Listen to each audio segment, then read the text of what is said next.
Ma'asyiral muslimin yang dimuliakan Allah Subhanahu wa taala. Alhamdulillah di pagi hari ini kita bisa duduk kembali untuk bertalabul ilmi lewat media Jabal Uhud Al-Islami.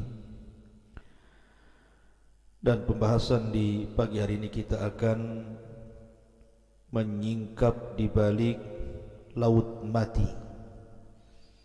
yang konon terkubur jasad-jasad kaum Sodom. Apakah memang betul kaum Sodom yang dihancurkan Allah Azza wa Jal tertimbun di laut mati? Dan di mana letak laut mati itu? Ada yang mengatakan bahwa letak laut mati itu di perairan yang berbatasan dengan Yordania di sebelah timur dan Israel serta Palestina di sebelah barat. Bahkan laut itu sangat asin sekali dan berlumpur, sehingga tidak ada hewan-hewan yang sanggup bertahan lebih daripada 10 hari, kecuali mereka pasti mati. Makanya kemudian laut itu disebut laut mati, karena memang kadar asin yang luar biasa. Taib, tentu ketika kita bicara tentang laut mati atau Bahrul Mayyit, maka erat kaitan dengan kisah dari kaum Lut alaihi salatu wassalam. Dan Lut sendiri adalah seorang nabi. Dia anak daripada saudara Nabi Ibrahim alaihi salatu wassalam. Artinya Lut adalah keponakan daripada Ibrahim alaihi salatu wassalam. Adapun kaumnya sendiri adalah asal daripada Arab yang keturunannya sampai kepada Qahtan. Jadi Lut alaihi salatu wassalam diutus kepada kaum Arab dari turunan Qahtan. Ketika Ibrahim alaihi salatu wassalam hijrah dari Irak, karena tidak bisa berdakwah di negeri Kaldaniun, di negeri Babil tempatnya Namrud, sehingga Ibrahim kemudian hijrah bersama Lut dan juga istrinya Sarah menuju Palestina. Lah di Palestina inilah kemudian Ibrahim alaihi salatu wassalam berusaha untuk berdakwah, tetapi karena ada pacaklik yang berkepanjangan sehingga tidak bisa bertahan hidup, sehingga Ibrahim pun hijrah ke Mesir. Namun terjadi fitnah terhadap istrinya, kemudian balik lagi ke Palestina. Lah Lut alaihi salatu wassalam di usia 40 tahun sama dengan Nabi sallallahu alaihi wasallam diangkat menjadi nabi. Kemudian diutus ke sebuah negeri yang dikenal dengan Sodom. Bukan satu negeri Sodom saja, ada beberapa negeri di sekitarnya.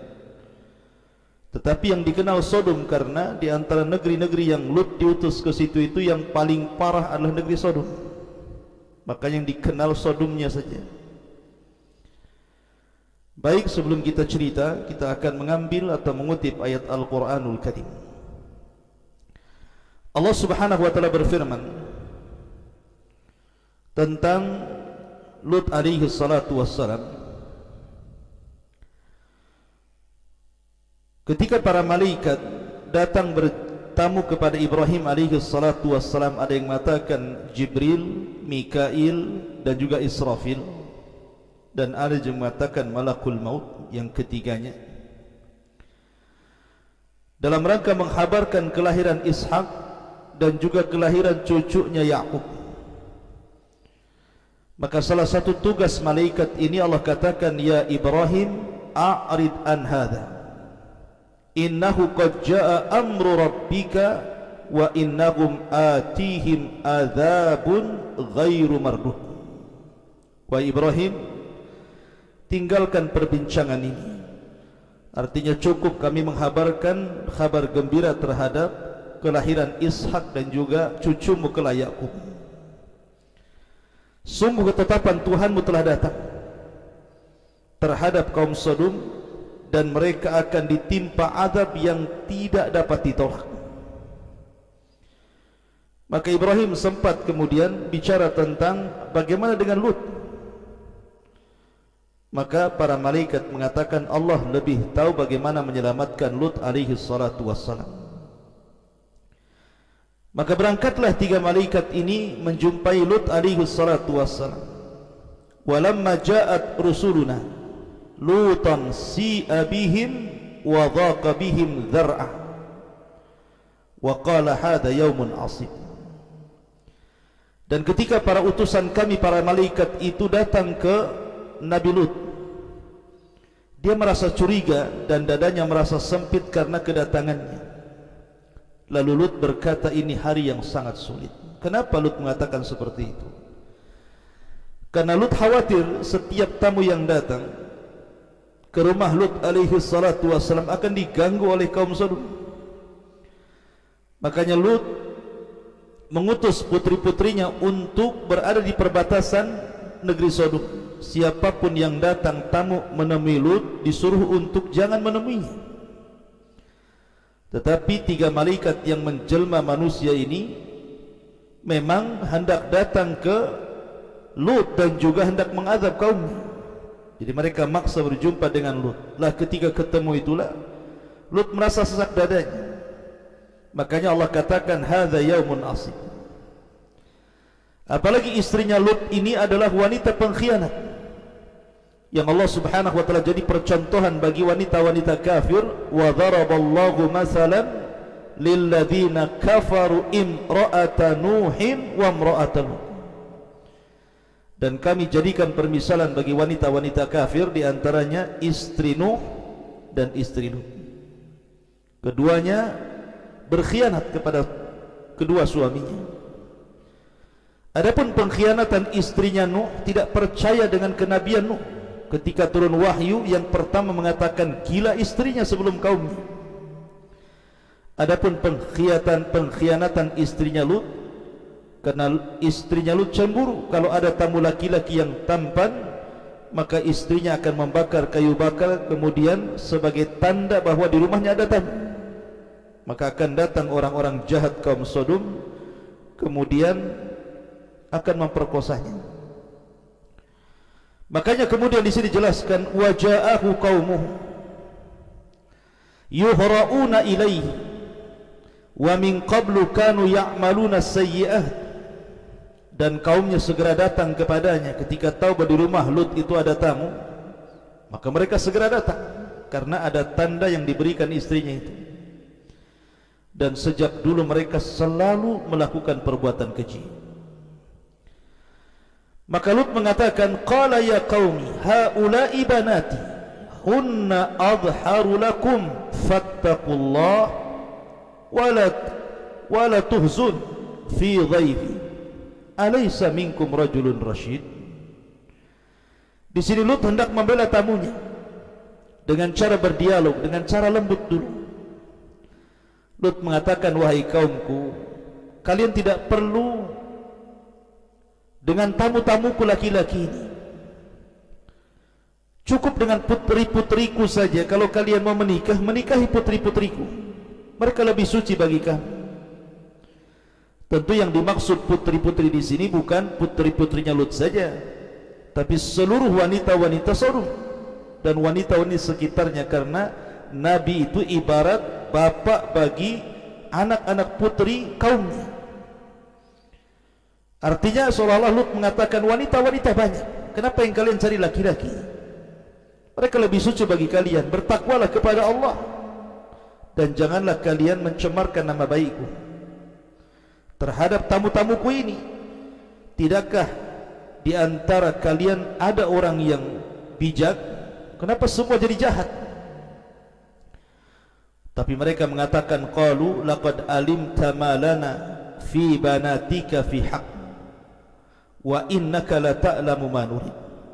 Mereka malah menjawab, sesungguhnya engkau pasti tahu bahwa kami tidak mempunyai keinginan ataupun syahwat terhadap anak perempuan, dan engkau tahu, mengetahui apa yang sebenarnya kami kehendaki.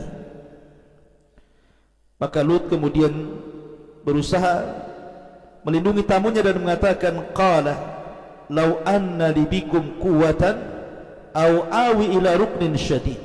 Sekiranya aku mempunyai kekuatan untuk menolak kalian, tentu aku dapat berlindung kepada keluarga yang kuat. Tentu aku akan lakukan itu demi membela tamu-tamunya. Ma'asyiral muslimin yang dimuliakan Allah Subhanahu wa taala, tetapi mereka maksa sampai pintu itu didobrak. Tapi Lut berusaha mendorongnya untuk supaya mereka tidak masuk ke rumah Lut itu. Melihat percakapan Lut dengan kaumnya dan keras hatinya kaumnya kepada Lut untuk mengambil tamu-tamu itu, mereka tidak tahu bahwa tamu-tamu itu adalah para malaikat. Maka para malaikat mengatakan, ya Lut, inna rusulu rabbika. Wahai Lut, tenang saja, kami ini utusan Allah, utusan Rabb. Lan yasilu ilaika fa asri bi ahlika bi qit'in minal laili. Mereka tidak dapat mengganggu kamu, sebab itu pergilah ajak keluargamu pada akhir malam. Wala yaltafit minkum ahadun illa imra'atak. Syaratnya, jangan ada seorang pun di antara kamu ketika meninggalkan rumah ini menoleh ke belakang, kecuali istri. Jadi maksudnya begini, Lut ini berusaha kemudian mempersiapkan diri karena malam hari itu harus pergi dari rumah itu bersama anak-anaknya dan juga istrinya diajak. Tetapi Lut hanya memberitahu kepada anak-anaknya, nanti kalau kita berangkat dari rumah ini jangan menoleh ke belakang. Lah kata-kata Lut ini tidak diberitahu kepada istrinya karena tahu istrinya kufur, tetapi tetap diajak. Kemudian innahu musibuha ma asabahu inna mau'idahumus subh alaysa subhu biqarib. Sungguh dia, maksudnya istrinya, akan ditimpa siksa yang juga menimpa mereka. Sesungguhnya saat terjadinya siksa itu mendekati waktu subuh. Bukankah subuh sudah dekat? Segera kau pergi. Maka Lut pun bergegas dengan anak-anak wanitanya dan juga istrinya berangkat. Allah mengatakan, falamma jaa amruna ja'alna 'aliyaha safilaha wa amtarna 'alaiha hijaratan min sijil mandud. Maka ketika keputusan kami datang, kami menjungkir balikkan negeri kaum Lut dan kami hujani mereka bertubi-tubi dengan batu dari tanah yang terbakar. Musawwamatan 'inda rabbik wa ma hiya minadh dhalimin biba'id. Yang diberi tanda oleh Tuhanmu, dan siksaan itu tiadalah jauh bagi orang-orang yang zalim. Jadi ketika Lut alaihi salatu wassalam sudah meninggalkan rumahnya dan juga kaumnya bersama putrinya, tiba-tiba Jibril datang. Pertama azab yang diberikan kaum Lut adalah tiba-tiba Jibril kemudian merubah wujudnya, kemudian mengepas sayapnya satu kali, sehingga orang-orang yang di sekitar Lut, orang-orang jahat itu, semua matanya keluar dari tempatnya. Dan ini hanya khusus orang-orang yang mengepung rumah Lut itu saja. Kemudian setelah itu dia menancapkan sayapnya, ditancapkannya dalam-dalam. Kemudian diangkatlah negeri Sodom dan negeri-negeri yang akhlaknya sama dengan Sodom ke langit. Kemudian mereka dihujani dengan batu meteor sehingga mereka mati sebelum mereka dihempaskan ke bumi. Kemudian setelah itu dibaliklah kota Sodom itu, kemudian dihampaskan ke bumi. Saking dahsyatnya akhirnya cekunglah bumi, dan jasad-jasad kaum Sodom dibalik itu kemudian akhirnya menjadi sebuah danau yang orang-orang menyebutnya Bahrul Mayyit. Di sini cerita dimulai, akhirnya menjadi laut mati. Ma'asyiral muslimin yang dimuliakan Allah Subhanahu wa taala, apa sebenarnya dosa kaum Lut itu? Kenapa sedemikian parah Allah Subhanahu wa taala mengadab mereka? Bahkan tidak ada kaum yang dicela seperti kaum Lut di dalam Al-Qur'an secela-celanya, dengan berbagai macam celaan dari Allah Subhanahu wa taala. Pertama, kaum Lut itu mereka adalah seorang musyrik, mereka menyembah berhala, dan Lut berusaha untuk mengembalikan mereka ke dalam tauhid, tetapi mereka enggan.